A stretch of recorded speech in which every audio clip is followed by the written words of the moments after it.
দুষ্টের দমন শিষ্টের পালন তো বাংলায় আর হয় না। বললে তো হবে না, সেটা কাজে দেখাতে হবে। ব্যাপারটার পিকনিক নিয়েই বের হবে কেন? এটা পিকনিক নিয়ে এত সাহস দেখাবে কেন?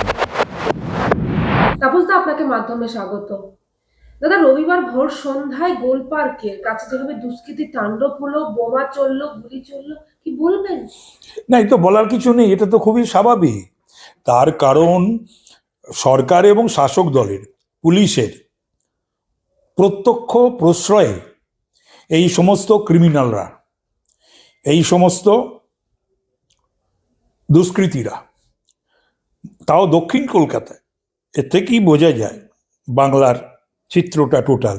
যেখানে দুটো জেড প্লাস সিকিউরিটি, একাধিক এমএলএ এমপি মন্ত্রীর বাস, এবং থানারও খুবই কাছাকাছি, গুলি চলল, বোম চলল, মানুষ একেবারে নিরাপত্তাহীনতায় ভুগছে, মা বোনেরা, হ্যাঁ, আবাল বৃদ্ধ বনিতা। তো ব্যাপারটা হলো যে এদেরকে তো কাজে লাগায় শাসক দল,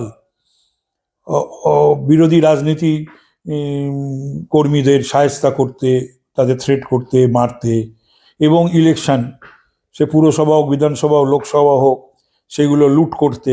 তো তাদেরকে তো এই ধরনের ছাড়, এই কাল যে ঘটনাটা ঘটলো, এটা প্রথম না, এর আগেও ঘটেছে।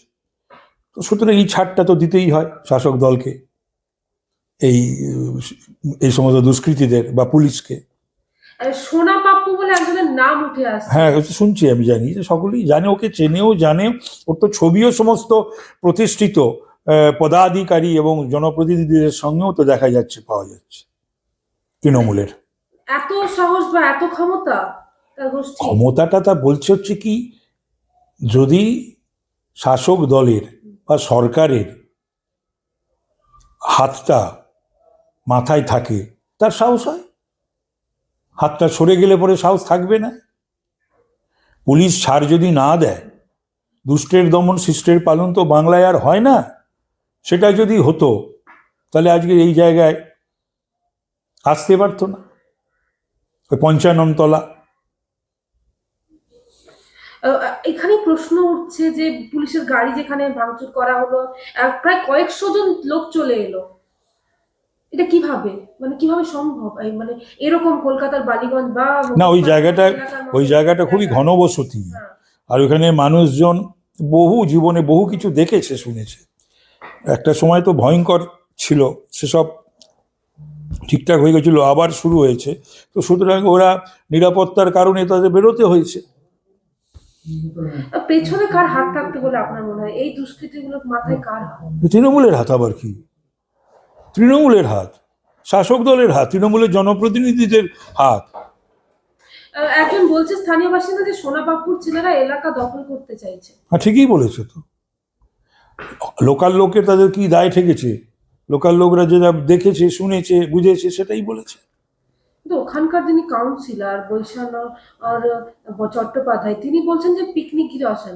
আরে যেটা ঘিরেই হোক না কেন, এর মনে কোনো কথা হলো না। এত সরলীকরণ বা একটা জিনিসকে একটা সহজ করে দেওয়ার জন্য এরা এই ধরনের কথাবার্তা বলে না, এগুলো ঠিক নয়। ব্যাপারটার পিকনিক নিয়েই বের হবে কেন? এটা পিকনিক নিয়ে এত সাহস দেখাবে কেন? যদি আমার প্রশাসন, পুলিশ ঠিক থাকে, তাহলে এই সমস্ত শয়তান দুষ্কৃতীরা, গুন্ডারা সাহস পাবে গুলি চালাতে, বোমা চালাতে, ছুটতে, নিক্ষেপ করতে? পিকনিকেও বা এগুলো আসবে কি করে? ভগবান জানে, আমি যাই না কি বলতে কি বলে। উনি বলছেন আমার শান্তি বজায় রাখাই কাজ। না, সেটা তো ভালো, বললে তো হবে না, সেটা কাজে দেখাতে হবে।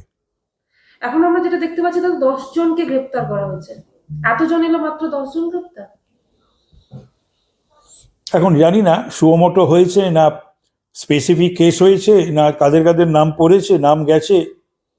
এখন ওখানকার যিনি ডিসি ভোলা পান্ডে, ও নিরীহ লোকদেরকে কি মার মারতে পারে, সাধু সন্তদের ওপর দেখলাম কি লাঠি চালালো। তো ভোলা পান্ডে এইসব দুষ্কৃতীদের দমন করতে পারছে না, ঠান্ডা করতে পারছে না? কেন পারছেন না বলে আপনি? করছে না, পারছে না, না করছে না। এত অস্ত্র কোত্থেকে আসে, এত বোমা কোত্থেকে আসে, এত গুলি কোত্থেকে আরে আসে? সেগুলো তো আসছে, সার্চ হচ্ছে না, আনা বন্ধ হচ্ছে না। এখানে ওই সমস্ত বোমার মশলা, বোমা, অস্ত্রের ব্যবসা চলছে। কেনা বেচা চলছে। বকটুই কবে ঘটনাটা ঘটে গেছে সেখানে তো বলেছিলেন বাংলার পুলিশকে বা কলকাতার পুলিশকে, পুলিশ মন্ত্রী মমতা ব্যানার্জি। আজ পর্যন্ত উদ্ধার হয়েছে কিছু না করেছে?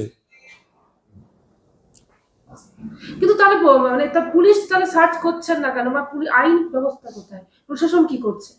প্রশাসন নেই, নন গভর্নেন্স এখানে। সেই অর্থে বাংলায় কোনো সরকার আছে বা কোনো শাসন আছে বলে আমার মনে হয় না। কলকাতার বুকে ভোর সন্ধ্যেবেলা এত অস্ত্র বোমা থাকবে, অথচ মানে আইন ব্যবস্থা কি করছে, ওখানে স্থানীয় প্রশাসন কি করছে? সামনেই থানা। আরে এদেরকে কাজে লাগায় তো এই সরকার এবং এই দল, শাসক দল এদের কাজে লাগায়। পুলিশ মন্ত্রী তো মুখ্যমন্ত্রী। তো সেই তো কেউ জানে না পুলিশ মন্ত্রী? যদি না জানে তাহলে তো সেটা তার ব্যর্থতা। সব জানে তো, জেনে সাহায্য করেনি কেন এদেরকে? কাউন্সিলর তো তৃণমূলের। আরে সবটাই তো তৃণমূলের, সে তো গর্ব করে, তাহলে দায়টা নিক। সবটাই যখন তৃণমূলে, তাহলে এই ঘটনাটা তো তৃণমূল করেছে, তো সেই দায়টাও নিক।